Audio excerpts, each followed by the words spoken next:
2025 the year you want to live abroad, become a digital nomad, or travel more, then this video is for you. I have a list of 7 great places that you might like to live in or even just visit. Although some of these places are affordable and cheap, some of these might be a little expensive. So there's never a perfect place for everyone, but a few places on these lists might be perfect for you. My name is Henry, and on this channel, I love to talk travel. And after doing lots of research and living abroad for a few years, I wanted to make this video to give you guys ideas of places you can live or visit abroad. Okay, let's start with the first place on the list that is arguably the most beautiful place in the world, with many beautiful beaches and islands, and you definitely want to consider living here. As an expat moving abroad, a big barrier is not knowing the local language, but luckily with this country, that isn't an issue. Many people from this country speak pretty good English, and on top of that, the visa options to stay long-term are pretty good. They have options for expats who want to retire and options for digital nomads who want to work remotely. The best part about this country is that the beaches are second to none. Now, can you guess which country I'm talking about? If you said the Philippines, then you are correct. Now, the reason I chose this place as the first one on the list is because the visa options and how integrated foreigners are already in the Philippine society. So adjusting to living in the Philippines won't be so difficult. You also have a variety of lifestyles available to you. You can live in a major city like Manila, or you can live in one of the smaller towns or cities. Manila will be a polarizing option for many. The traffic there can be very bad. The infrastructure cannot handle how many people live in that city. It can also be noisy and have lots of air pollution. So I would say someone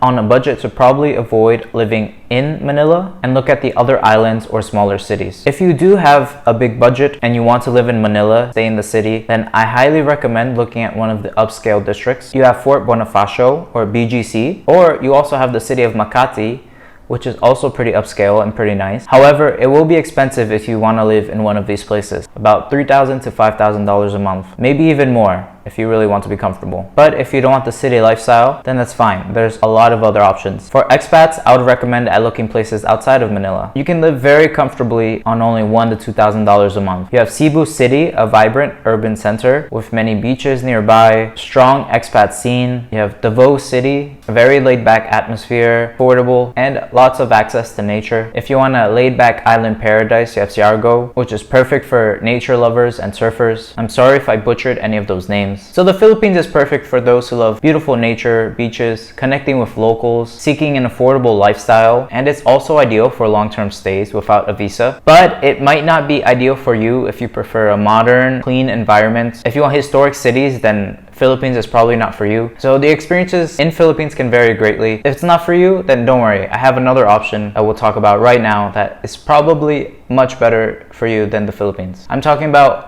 a country that isn't as popular as Mexico, but it can still have pretty good options for families or those of you trying to get out of America. And this place is Costa Rica. Now, just a heads up, this place will cost a little bit more than somewhere like Mexico, Philippines, Georgia. It can be expensive moving to Costa Rica as many foreigners are living there. It's exploding in development, so things are getting more expensive. But here is why I think you should consider Costa Rica. Now, the first thing to keep in mind is Spanish will help you out a lot here. And now there are plenty of visa options if you do want to visit. So the pension fund for retirees with a pension of at least $1,000 a month. You have investor residency visa for those of you with $2,500 income per month or $60,000 in a Costa Rican bank. You have the investor visa for those of you who can invest $150,000 into Costa Rica. And there's also a digital nomad visa for those of you earning $3,000 a month. Now that's just a brief overview of these visas for Costa Rica. I recommend you doing a deep dive on each specific visa if Costa Rica is something you're interested in. Before committing, it's essential to explore Costa Rica and see what this beautiful country has to offer. As each region can be different, adapting to the culture requires flexibility, patience, and an understanding of local systems, which can be difficult for those of you coming from a country with strict rules or conveniences like reliable addresses, accessible shopping. And while expat communities offer familiarity, they often come with higher costs and limited integration into local culture. Some locals might even resent you. Owning a car, a 4x4, is costly but necessary for navigating the country's challenging roads. And the cost of living in Costa Rica depends on location and your lifestyle. Living frugally in less touristy areas, you can probably get by on $1,200 a month to $1,500 a month. But if you want something more comfortable in the cities or in the coastal regions, or if you frequently go out and dine out a lot, expect to spend around $2,000 to $3,000 a month. And rent for apartments costs from anywhere $700 to $2,000 a month, with the living expenses in the greater metropolitan area costing between $1,200 and $1,400 a month without a car, or up to $2,000 a month with additional costs like dining out. Now, if you're outside the greater metropolitan area, rents can be as low as $600, but the amenities and nightlife are limited. Meals can cost $10 at casual spots, or up to $30 at nice restaurants. And groceries are more affordable if you buy local goods rather than imported goods. So embracing the local lifestyle will help you save a lot of money. If you do want to live in the greater metropolitan area, a lifestyle will cost about $2,000 to $4,000 a month. Now, these are some things to keep in mind if you do want to consider Costa Rica. First, ease into it. Spend 1 to 2 months visiting the country. Look at the different areas before deciding where to live. And life as an expat can be challenging, but it is worth visiting and making your own choice of whether or not this is a good place for you to move and retire and live in, or be a digital nomad from. Now, it's pretty far away from Europe or anyone near the UK, so this next option will be much closer to you guys. Now, the next place on the list is in Northern Europe. It's known for its cool technology and old castles. It's a safe place to live with lots of lakes, forests, and beaches to explore. Life there isn't too expensive, and it's great for people who work online or want to start a new business. The place I'm talking about is Estonia. I chose this place mainly for digital nomads.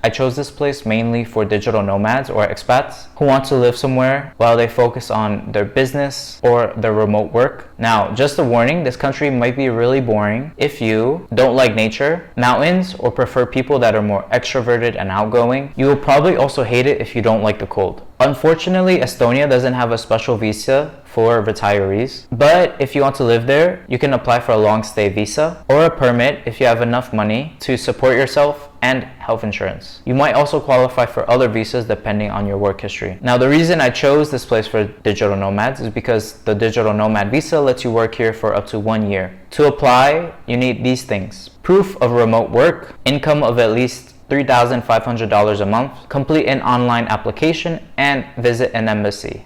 Now, let's look at some reasons why you might like Estonia. It's safe, low crime rate, and the streets are mostly well maintained, especially in a city like Tallinn. The next one is that many people in Estonia speak English, so you can say this country is pretty English friendly. Next is if you work online, you need fast internet, so luckily this country has pretty good fast internet. Estonia is also pretty tech savvy. There are a lot of digital services like online bill payments and easy business setup. You also have the beautiful nature, beautiful forests, lakes, and clean air for those of you who love nature. Community. A good amount of digital nomads live in Estonia. Now, here are some cons to living in Estonia. Rent can be pretty expensive, especially in Tallinn. Compared to some other European countries, going out to eat or shopping can be more expensive. Long freezing winters with short daylight hours. It's kind of hard to travel from Estonia to other places in Europe. Also, lots of inflation recently. If you don't like the nature, then there's not much else to do compared to a country like Germany or Italy. And also, the locals can feel a little reserved, so they're not as outgoing or friendly. So I'd say Estonia is a good choice if you value good internet, safety, and a clean environment, but be prepared for high costs and chilly weather. So Northern Europe in general can be pretty expensive compared to other regions of Europe. So this might not be where you want to go, but now if you still want to stay in Europe, but you want something more lively and not expensive, then don't worry, I have you covered. Now, the next place is a beautiful country in Southeast Europe, known for its rich history, delicious food, and pretty friendly people. It's a good place for expats because of a welcoming culture and its affordable cost of living. Belgrade, the capital, is full of energy with lively nightlife. You have floating river clubs and lots of music. Stunning nature if you want something beautiful and natural. From mountains to rivers, great for outdoor adventurers. Many people are well educated. Remote workers can enjoy lower taxes and a comfortable lifestyle. Plus, the food is amazing, especially the local pizza burek. And the country I'm talking about is Serbia. Serbia is on this list because of its affordability. It's a little bit off the beaten path and great lifestyle. Serbia doesn't have a digital nomad visa yet, but remote workers can apply for a long-term visa called Visa D. This visa lets you stay in Serbia for 90 to 180 days, and it's great for people working online. And to apply for it, it's pretty simple. You need to fill out a form, have a valid passport, recent photo, pay a visa fee, and show proof of your job, education, or reason of staying. Now, if we're talking retirement options, Serbia doesn't have a retirement visa, unfortunately, but it does have a temporary residence permit To get the permit, you need to show you have enough money to live on, like pension. You also need a passport, health insurance, Serbian address, and other papers like a background check. And you can renew your permit every year if you want to stay longer. Now here are some cons to Serbia you might not like. Cold winters. The nightlife can be busy. Even though it's fun, it can be overwhelming if you want something more quiet. Maybe that's why Estonia would be good for you. In the summer, it can be pretty expensive. Prices for rent will go up. Also, a language barrier. Not everyone speaks English fluently. And safety can be hit or miss for some people. Some think it's safe country, while others do not. It's not as touristy as some other countries. It's off the beaten path. So it might not be exciting for people who love touristy places. And overall, Serbia could be a vibrant and interesting place to visit, even just for a few months. It is one of the more affordable options in Europe. If you don't mind blending in and adapting to a new way of life, then it might be nice to try for a few months. The next place is a dream destination for expats and retirees looking for a tropical paradise. With its relatively low cost of living, you can enjoy a nice lifestyle with not spending much. The islands in this country offer beautiful beaches, warm weather, and incredible views year-round. Places like Bali and Lombok are good for getting away from the big, crazy, loud cities, meeting some nice locals, and meeting other expats as well. Plus, the food is really good. I love the food in these places. And that's why many retired expats, digital nomads, already call this place home. Now, the next place on the list is Indonesia. And even though it's gotten really overcrowded the last few years, especially Bali, I still think it's a good option if you have the money and you want to stay by the beach, especially if you're from New Zealand, Australia, or Europe. On top of that, the visa options for Indonesia are pretty good. I'd say it's one of the best countries to stay for a few months without having visa issues. The B211A visa allows you to stay up to 90 days and renew it a few times each month. The B211A is a great visa option for those of you that want to stay in Bali or Indonesia for a long term. And here's what you need to know. This visa is for tourism, business meetings, or cultural visits, but you can't work directly in Indonesia with an Indonesian company if you have this visa. The visa lasts for 60 days. After that, you can extend it up to 4 times, each for 30 more days. So you can stay up to 6 months, which 6 months is the cutoff for when you become a taxable citizen in another country. To get it, you need a sponsor in Indonesia. Usually a visa agent can help you through this process, and the visa costs from $200 to $500. So besides this visa, you also have a retirement visa for those of you who are older than 55. You need to prove you have money to live on and you have health insurance. This visa lets you stay in Indonesia for 1 year and lets you renew it each year. You cannot work in Indonesia, but you can enjoy life and relax there. Now, I'd say the pros of Indonesia: the beautiful beaches. Even though Bali is very overrun, you have many different parts of the island with beautiful views, stunning natural landscapes. You always have something new to see. And then you also have Lombok, a new and up-and-coming island. Indonesia is great for meeting people.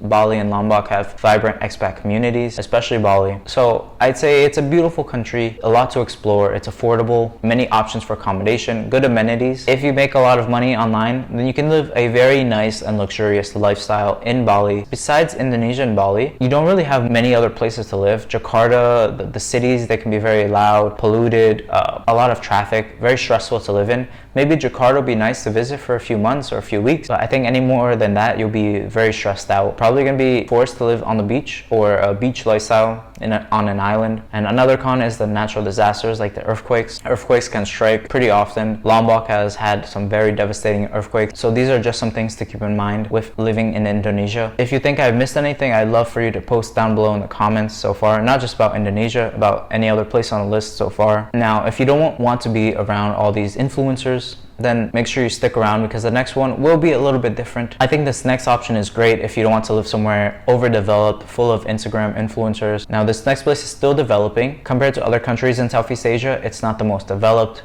but it's slowly growing, and living here would be a bit of a challenge and adjustment at first. The amenities are not as plentiful as in Thailand, Indonesia, but that means it could be a fun adventure. And the next place I'm talking about is Cambodia. It is still growing and it's still pretty affordable to live in. Luckily, some aspects of Cambodia might be more expensive than somewhere like Thailand. If you can adjust to the lifestyle of Cambodia, I think you might like it there. And you have options to live in. You have Phnom Penh, Siem Reap, and then you can see Angkor Wat. So Cambodia has some options of lifestyle, but you might not get a beach vibe. It might be more city and town. And now, the best thing I think about Cambodia and why I put it on the list is that the visa options are pretty good. Getting long-term visas in Cambodia can be pretty simple, pretty straightforward if you have the money for it, and you don't need a lot of money for it. You can get the E-class business visa, and you can extend it multiple times, and you could do this through a local agent, but make sure you find the right local agent that is trusted. Your visa lasts for 30 days, single entry. If you want to stay longer than 30 days, you You must extend your visa through an agent, like I said before, so make sure you find a good agent, a reliable agent, or you can go to the immigration department in Phnom Penh, but most people go through an agent. And that's what a friend of mine that I met from Cambodia said, that many people go through agents. You can extend it one time for 1 month. You can extend it for 3 months, 6 months multiple entry, or 12 months multiple entry. Now the fee for 1 month is $50, 3 months $80, 6 months is $160 to $180, and 12 months is $290 to $310. Now these prices can vary depending on the agent, so make sure you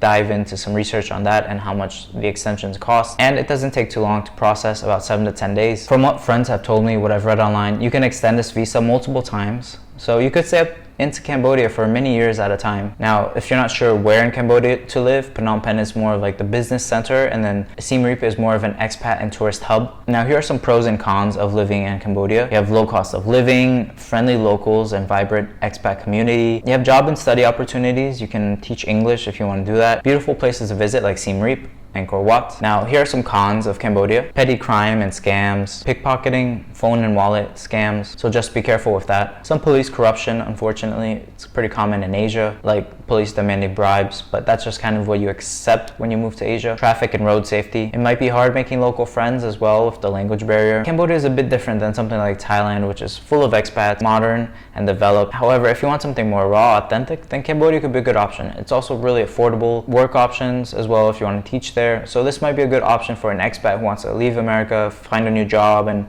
try teaching abroad. Or if you work online and you want a base in Asia, Cambodia could be a nice place. But if you didn't like Cambodia and you want something in Europe, and arguably the best expat destination in the world, then the next one on the list is definitely the right one for you. Now, this next country is great because you have 1 year free visa depending on where you're from. The visa options are pretty good here, pretty lenient, so you should research beforehand what your visa options depending on where your passport is from. And the country I'm talking about is Georgia, not the state in America, but the country in Eastern Europe. So US citizens, Eastern Union member countries, Australia, New Zealand, Canada, and Norway, to name a few, have a 1 year visa in Georgia, so it's pretty convenient. There are also some other countries on the list. Besides the 1 year visa, there's also a pensioner visa available for those that are 65 or older. So besides the visa options, Georgia is also pretty affordable. Ideally, you want to work online and earn at least $2,000 or more to be really comfortable. City is also gorgeous, has a gothic feel, different seasons. So if you hate the heat of Asia,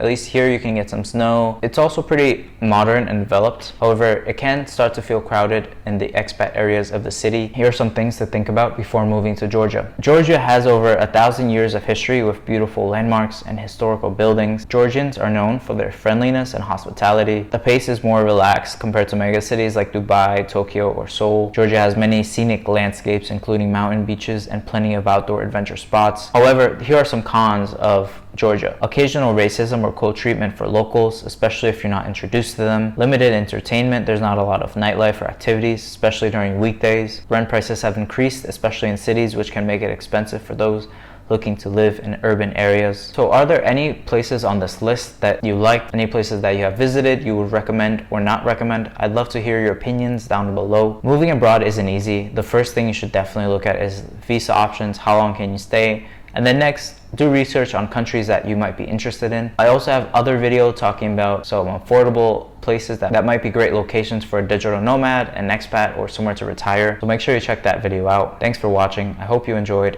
or found something helpful.